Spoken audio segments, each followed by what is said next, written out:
सबको जय यीशु। 15 अगस्त हम सब भारत के ईसाइयों के लिए बड़ा ही महत्वपूर्ण का दिन है, क्योंकि आज के दिन हम दो पर्वों को एक साथ मनाते हैं। पहला, यीशु की तथा हम सबकी माता मरियम का स्वर्गोत्ग्रहण का पर्व। दूसरा, हमारा भारत देश आज के दिन यानी 15 अगस्त 1947 को 200 साल की ब्रिटिश गुलामी से आज़ाद हुआ था। भले ही दोनों ही पर्व एक दूसरे से काफ़ी अलग हों, लेकिन दोनों ही पर्व एक ही संदेश हमें देते हैं, यानी दोनों पर्वों का केंद्र बिंदु स्वतंत्रता ही है। माता मरियम का स्वर्गोत्ग्रहण का पर्व 5वीं-6वीं शताब्दी से ही हम मनाते आ रहे हैं।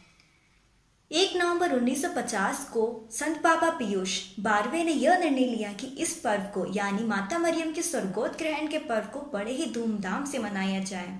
हालांकि बाइबल में इसका जिक्र कहीं नहीं किया गया है कि माता मरियम की मृत्यु कब हुई या उनकी जीवन का अंत कैसा था, लेकिन यह हमारा विश्वास है कि माता मरियम स्वशरीर स्वर्ग में उठा ली गई।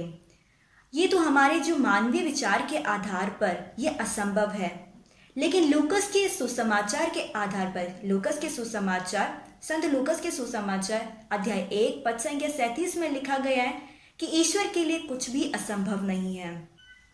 माता मरियम को स्वर्ग में स्वशरीर उठा लेने का हम 3 कारण दे सकते हैं। पहला, ईसा के साथ माता मरियम का निकटतम संबंध, यानी ईसा के जन्म से लेकर उनके मृत्यु तक यानी उनके क्रूस मरण तक ईसा के साथ थी माता मरियम। उनके जीवन के हर एक महत्वपूर्ण समय में माता मरियम उनके साथ थी। जब ईसा को कोड़े लगाए जा रहे थे तब माता मरियम के हृदय से भी दुख का तलवार निकल रहा था। ईसा के साथ साथ माता मरियम भी दुख भोग रही थी, तो ये उचित था कि माता मरियम को स्वर्ग में उठा लिया जाए। दूसरा कारण माता मरियम की विनम्रता है। माता मरियम इतनी विनम्र थी, जब गब्रियल दूत ने उन्हें ईश्वर का संदेश सुनाया, उन्होंने बड़े ही दीनता के साथ जवाब दिया, मैं प्रभु की दासी हूँ, आपका कथन मुझ में पूरा हूँ। माता मरियम इतनी विनम्र थी कि उन्होंने अपना जीवन बड़े ही आसानी से अपना पूरा जीवन ईश्वर को समर्पित कर दिया। याकूब के अध्याय 4 वाक्य 10वें में लिखा है कि प्रभु के सामने दीनहीन बनो, वह तुम्हें ऊंचा उठाएगा। और प्रभु ने माता मरियम की विनम्रता के कारण उन्हें ऊंचा उठाया। तीसरा कारण मरियम की निर्दोषता है। रोमियो के पत्र अध्याय 6 23वें वाक्य में लिखा है, ईश्वर का संदेश सुनाया, उन्होंने बड़े ही दीनता के साथ जवाब दिया, मैं प्रभु की दासी हूँ, आपका कथन मुझ में पूरा हूँ। माता मरियम इतनी विनम्र थी कि उन्होंने अपना जीवन बड़े ही आसानी से अपना पूरा जीवन ईश्वर को समर्पित कर दिया।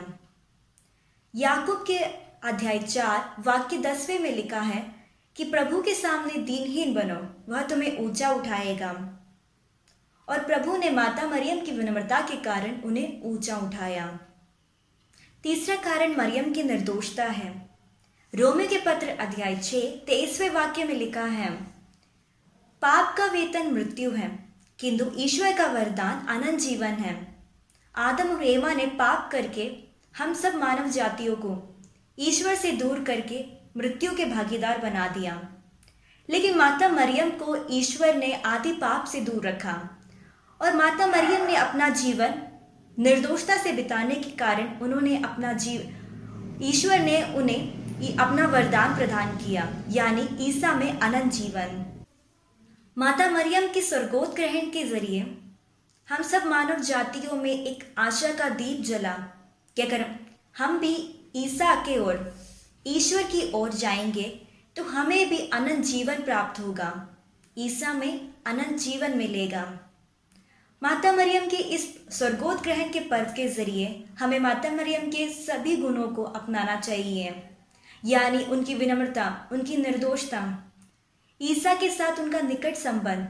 हमें भी ईसा के साथ एक निकट संबंध बनाना चाहिए, ताकि ईसा के जीवन के साथ साथ चलते हुए हम भी अनंत जीवन को प्राप्त कर पाएं। सभी को जय यीशु।